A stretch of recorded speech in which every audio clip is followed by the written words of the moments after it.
My name's Tom Bentley from SAP. I'm the recruitment manager there. So hopefully I'll be seeing a few of you around, coming in for jobs. What I suppose I want to highlight here in this is the huge variety of roles there are within IT. Okay, people tend to think that there's only going to be roles in software development, in testing. We have 1,300 employees in Ireland, okay, and we have 35 different lines of business. So we do everything from developing the software, selling that software, supporting that software, license auditing, translations, and that's the same for most companies here in Ireland. Okay, they all do a huge variety of skills. So there's not one box fits all. One area that I think a lot of companies struggle with is hiring enough graduates. Yeah, we have to look abroad to get enough graduates. So there's a huge choice out there. So don't limit yourselves. Just because you did a course in computer science and you think, I just want to be a programmer, have a look at other options. There might be other bits and pieces you want to do. You mentioned, David, yeah, who joined us 2 years ago now, year and a half ago. He started in one department and he was working as a support advisory. Okay, so talking to customers, finding out why they're not using the systems properly, and after 6 months he said, Tom, this isn't what I want to do. So we said, right, okay, what do you want to do? So he said, right, I want to develop software. I want to sit there, I want to code, I want to build solutions. So we got him a job in software development. So there are huge opportunities, huge differences. Everyone's looking about where they can fit in, okay? Who they are, where they can fit in. This is stuff we all do in Ireland, and a number of companies do exactly the same. Just to give you a bit of background, just to show you the diversity, okay, and the number of different roles we have. We've over 1,300 employees in Ireland. Over the last 3 years, we would have filled over 800 roles, okay? Now, probably a third of those are for people moving internally, but you're still talking 550, 600 roles from the external market.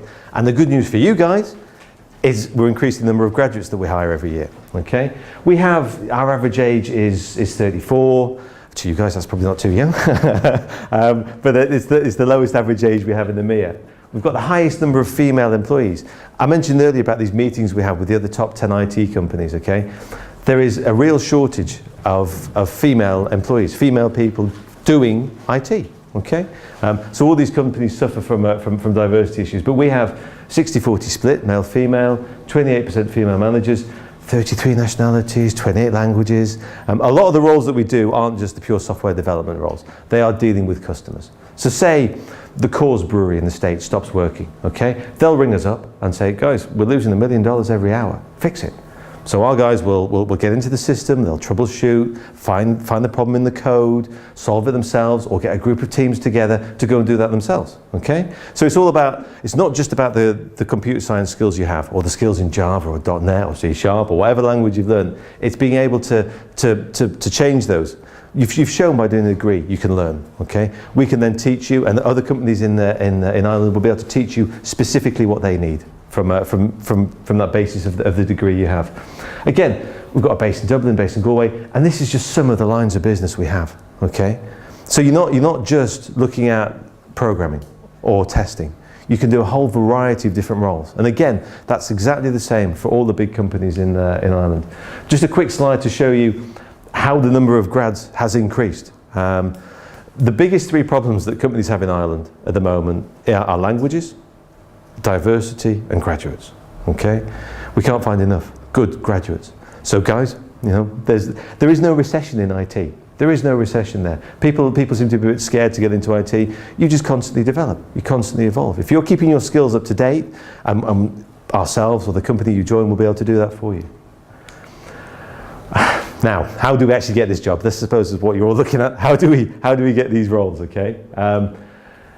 You've all, I take it, have you all finished? Are you all in the middle of the course at the moment? Are you all graduated? Yeah, a few nods, a few people doing bits and pieces. Every time you apply for a job, you should change your CV, okay? Depending on what you're looking for. As I said, it might be a support role. You might think, I don't want to sit all day and just code. I want to talk to customers. Fine. But change your CV to highlight that, to the experience you have, okay? We want to look at the self-analysis, okay? Your knowledge, skills, experience should be summarized and aligned to the job profile. So every job description you see, change your CV. Okay, so the first thing you see in that job description must have customer service experience. Well, What goes to the top of your CV? I have customer service experience. Yeah. The next thing is there being able to program in Java. Well, the next thing is I can program in Java. You're highlighting, any recruiter looking at that CV is going to go tick, tick, tick. There's no reason they're not going to give you an interview.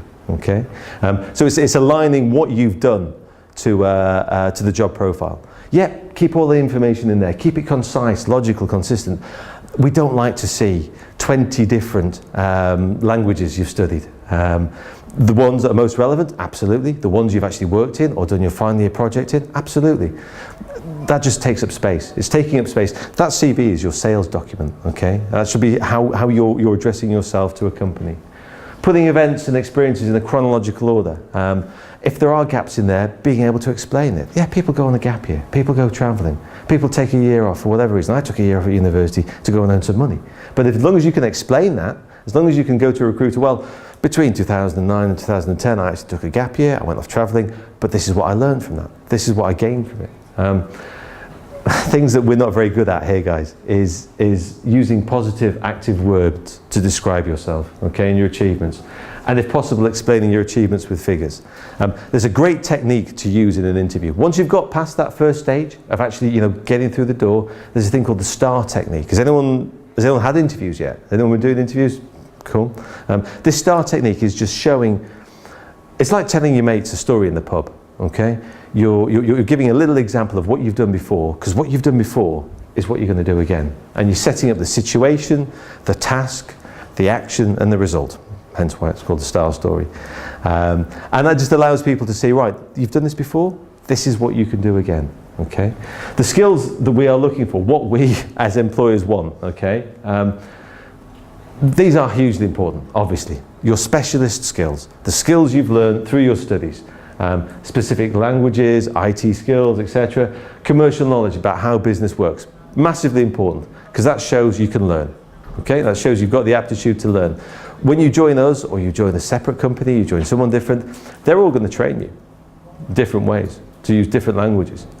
We might not be using Java in 3 years' time. We might be using a different language. We've got our own language that we use for developing software. So it's showing your ability to be able to learn those different languages to change. I suppose we look at what you might call T-shaped people, okay? So you have the crossbar of the T, okay, is a broad width of skills.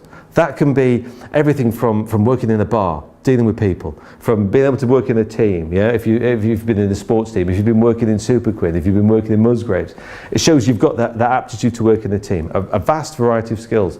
But then the crossbar of the T is your deep knowledge in a specific area, okay? You might have that already. That might be something that we teach you. But that's, the combination of those. So you can actually move around in different teams. As a lot of you here are working software development, okay? We've just opened an area called the App House, okay?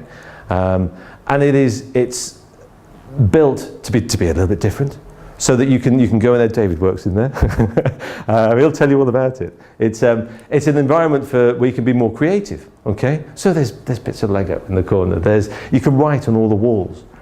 So if you're writing code or you're having a Scrum session, you're writing on the walls and going through the projects that you're involved in. It's all open plan. So if 1 week I'm working with Billy over there, okay, I'm doing some software development.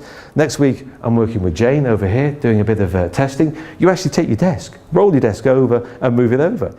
And it just allows people to be a bit freer, a bit more open. There's a couple of great videos actually on YouTube. If you stick an App House on YouTube, have a look on there, and it just shows people, it gives you more, it's about designing software. We want to design software in 90 days, from conception to release, okay? And we do that through a series of scrums and through a series of cycles of development, okay? And that's what we're moving more and more towards.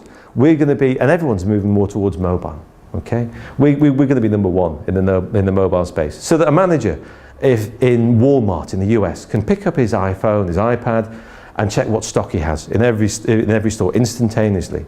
Now, previously that would take 3 days to run a report. They can now see straight away, right? Okay, this is what stock I have. That's going to save people billions in distribution costs, and that's what we're moving towards, making businesses run better. Okay, the other skills, we've talked about the general skills, the communication side. Everyone needs to be able to communicate, whether that's to a customer or to people in the team, okay? If you can exhibit in an interview or in your CV the communication skills you have, Brilliant. Again, it's going to be a big tick next to you that they're going to get you in for an interview.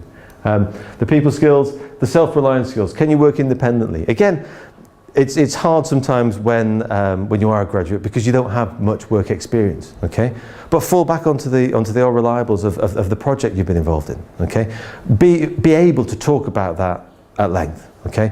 Be able to say, what was it you did? How did you decide what you did in the project? You know, did someone take the UI side? Did someone take on the design side? Someone took on the other side?